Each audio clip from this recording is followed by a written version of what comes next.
Air defence के DG धमकी लगा रहे हैं कि पूरा पाकिस्तान हमारे मिसाइलों के निशाने पर है और अगर जीएचक्यू को पिंडी से पख्तूनख्वा भी शिफ्ट कर लिया गया तो हम वहां पर भी निशाना rethinking in the Pakistan Lodge that they may need to move out of Pindi because it's too close to the border. The whole of Pakistan is within range of. So we are absolutely capable from our borders or even in depth where we can take on the entire Pakistan, and the GHQ can move from Rawalpindi to KPK or wherever they want to move, but they are all within range. Pakistan को यह बता दिया है कि बेटा अगर तुमने भारत से लड़ाई करी तो तुम्हारी बर्बादी निश्चित है, क्योंकि तुम भीख मांग मांग के लड़ रहे हो।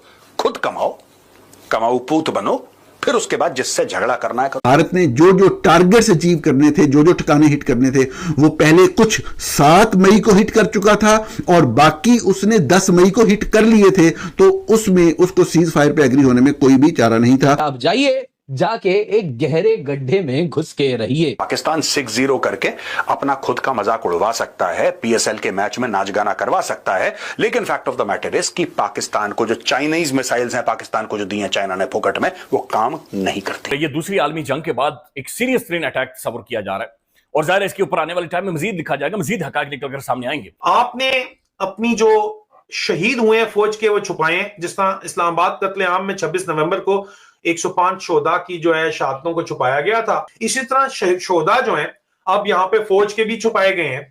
फौज इंडिया ने घुस के अंदर आपको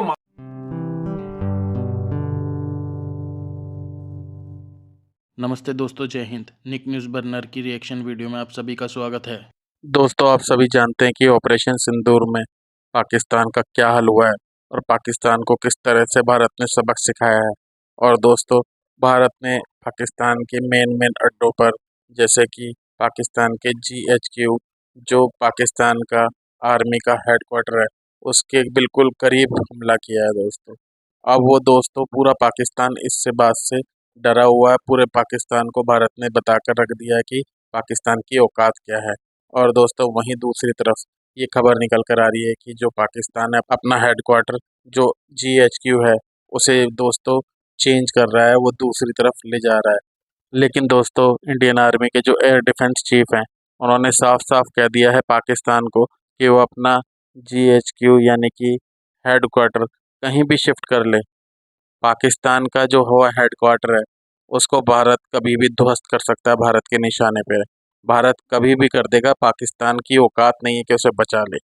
दोस्तों, इस बात से पाकिस्तान बहुत डरा हुआ, उसकी मीडिया, वहाँ के लोग बहुत ही ज़्यादा चिंतित हैं दोस्तों। तो दोस्तों, इसी टॉपिक पर चलते हैं आगे की वीडियो की तरफ। धन्यवाद। Director general army air defence, आप जिनको देख रहे हैं, लेफ्टिनेंट जनरल सुमेर इवान डिकुना जी हैं। जी हाँ दोस्तों, ये अगर आप देखें तो इन्होंने इंडिया के मिलिट्री प्रोवेस को उजागर करते हुए सबके सामने कहा इंटरव्यू में कि हमारे पास कैपेबिलिटी है कि हम डीप इनसाइड पाकिस्तान स्ट्राइक कर सकते हैं, पूरे पाकिस्तान का डेप्थ हम कवर करते हैं। दोस्तों, उन्होंने कहा अगर पाकिस्तान चाहे तो अपने GHQ जनरल हेडक्वार्टर को रिलोकेट करके रावलपिंडी से खैबर पख्तूनख्वा के पहाड़ में ही क्यों ना छुप जाए, तब भी उन पे वार किया जाएगा और वो हमारे रेंज में ही रहेंगे। तो उनके लिए एक ही एडवाइस है, go find a deep whole. एक गहरे गड्ढे में जैसे चूहा छुप के रहता है, वैसे ही बैठ के रहना।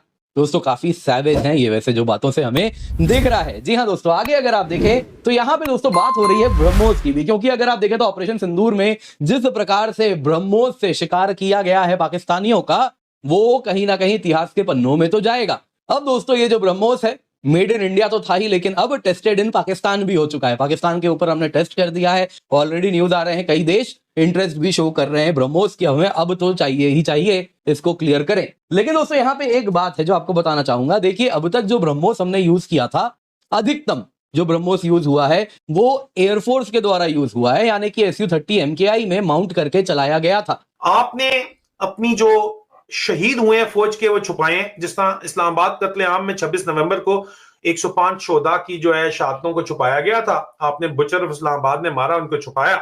इसी तरह शोधा जो है अब यहां पे फौज के भी छुपाए गए हैं। फौज इंडिया ने घुस के अंदर आपको मारा, आपके स्ट्रेटेजिक साइट के ऊपर सरगोदा में किराना हिल तक को आपको हिट किया, आपका जो बुलारी एयरबेस है उसके अंदर शदीद तरीन नुकसान आपको पहुंचाया। आपने आपको जो है वो Chaklala at the heart of strategic planning division Chaklala airbase के ऊपर आपके जो है वो उन्होंने हिट किया। 2 C-130 आपके तैयारे हैं, F-16 है, JF-17 थंडर है, जो कि ग्राउंड के ऊपर ही हैंगर्स के अंदर जो हिट हुए हुए हैं, आप उनके बारे में बात नहीं करते। आपके अंदर घुस के उन्होंने आपको इतने दिन मारा है, आपने जवाब में क्या किया? फतेह 1 जो कोर ऑफ आर्टिलरी के रॉकेट हैं वो सिर्फ रस्मी तौर पे चलाए, आपके पास भी तो कैपेबिलिटी थी, आपको भी तो पता था कि हिंदुस्तान की जो रॉ है वो मुंबई में और न्यू दिल्ली में कहां से पाकिस्तान मुखालिफ सरगर्मियों के मराकज रन कर रही है। क्या आपने उन मराकज को हिट किया? जानते हुए भी उनकी लोकेशन आपकी आईएसआई को पता थी, आपने नहीं हिट की। और ये सवालात पूछने के ऊपर और ये बोलने के ऊपर कि भट्टू है साले, ये अल्फाज थे मेरे, इन्होंने मेरे ऊपर साइबर क्राइम का एक नया मुकदमा दर्ज करा लिया, मेरी नेशनलिटी आप रिवोक कर चुके हैं, मेरा शनाख्ती कार्ड ब्लॉक है, सब कुछ आप, मेरी जायदादें आप जब्त कर चुके हैं। मैं आपके मुकदमों से मुझे क्या खास फर्क पड़ता है? लेकिन आपने मुकदमा इस बात के ऊपर कर दिया कि मैंने सवाल पूछा, और सवाल मैंने ये किया कि जनाब आप लोग क्यों नहीं जवाबी हमला करते, करेंगे या नहीं करेंगे? आपको भी तो पता है, वो इतना अंदर आपको घुस के मार रहे हैं, तो आप न्यू दिल्ली मुंबई को नहीं हिट कर सकते जहां पे आपके खिलाफ कार्रवाइयों के मराकज रन करें? आप क्यों करेंगे क्या आप ये काम? ये मेरे सवाल पूछने के ऊपर, मेरा ये सवाल करने के ऊपर और ये बात कहने पे कि 75 साल से जर्नैलों को, जो आपने बात की कि इन्होंने अपना इमेज बिल्डिंग कर ली है, 75 साल से जर्नैलों को कौम को चूतिया बनाने का जो है वो तजर्बा है और कौम को चूतिया बनने की आदत है। माजरत इन अल्फाज के लिए, लेकिन सच यही है, मैंने लिखा था, ये एफआईआर में दर्ज अल्फाज हैं, इन अल्फाज के ऊपर मेरे ऊपर जो है वो एफआईआर कर दी गई। आप मुझे बताएं कि मैंने क्या ये सच नहीं बोला, मैंने क्या झूठ बोला यहाँ पे? मुझे आप बता दें कौन सी ऐसी बात है जो यहाँ पे झूठी है?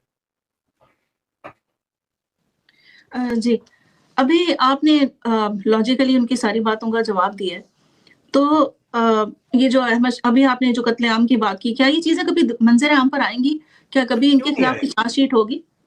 क्यों नहीं आएंगी? आज नहीं तो कल कब तक जिंदा ये रहेंगे? कब तक इनकी बादशाही जो है, इस वक्त जंगल के बादशाह ये बने हुए हैं, कब तक ये रहेंगे जिंदा? कब तक चलेंगे ये तो जो चीजें हैं अब रिकॉर्ड का हिस्सा बन रही हैं, इस तारीख का हिस्सा बन रही हैं, ये छुपने वाली नहीं है। अरशद शरीफ शहीद की शहादत को मिसाल के तौर के ऊपर मैं पेश करता हूं कि जितना मर्जी आप छपा लें, लेकिन डीआईजी उमर शाहिद हामिद ने जो फैक्ट फाइंडिंग टीम की रिपोर्ट दी है एफआईए की, उसको जितना मर्जी आप दबा लें, लेकिन वो इस तारीख का हिस्सा है। सबसे ज्यादा ब्रह्मोस किसके पास है आप जानते हैं?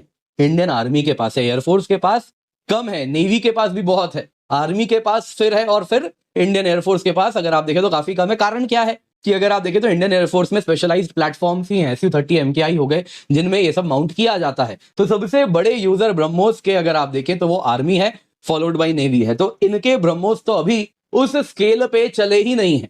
हालांकि एक वीडियो शेयर किया गया था, उसमें इंडियन आर्मी के भी ब्रह्मोस लॉन्चर्स दिखाए गए थे, लेकिन अधिकतम ब्रह्मोस अभी हमने एयरफोर्स से यूज किए हैं। अगर इंडियन आर्मी भी जब अपने ब्रह्मोस को चलाना शुरू कर देगी तो उसके बाद पाकिस्तान के लिए समस्याएं काफी बढ़ने वाली हैं। वैसे भी Indian army one of the first forces थी जो जिसने ब्रह्मोस को इंडक्ट किया था, तो उनके काफी ब्रह्मोस ऐसे भी होंगे जो कि है ना, वो एक्सपायरी होता है ना प्रोडक्ट का, तो उसके करीब भी आ रहे होंगे, तो चलाना भी है ना, उससे पहले वो बर्बाद हो जाए, चलाना तो पड़ेगा।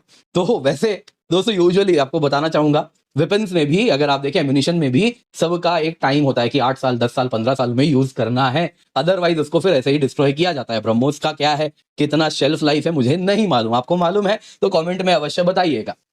दोस्तों अगला यहाँ पे टॉपिक है आर्मी 15 कोर। इन्होंने ऑपरेशन सिंदूर के बारे में काफी कुछ इन्फॉर्मेशन हमारे साथ शेयर किया। दोस्तों अगर आपको हमारी वीडियो पसंद आई है तो प्लीज़ लाइक जरूर करें और साथ में शेयर करना ना भूलें। और साथ ही दोस्तों ऐसी ही लेटेस्ट वीडियो देखने के लिए हमारे चैनल को सब्सक्राइब करें, साथ ही बेल का आइकन जरूर दबाएं ताकि सबसे पहले आपको हमारी वीडियो की नोटिफिकेशन मिल सके। धन्यवाद।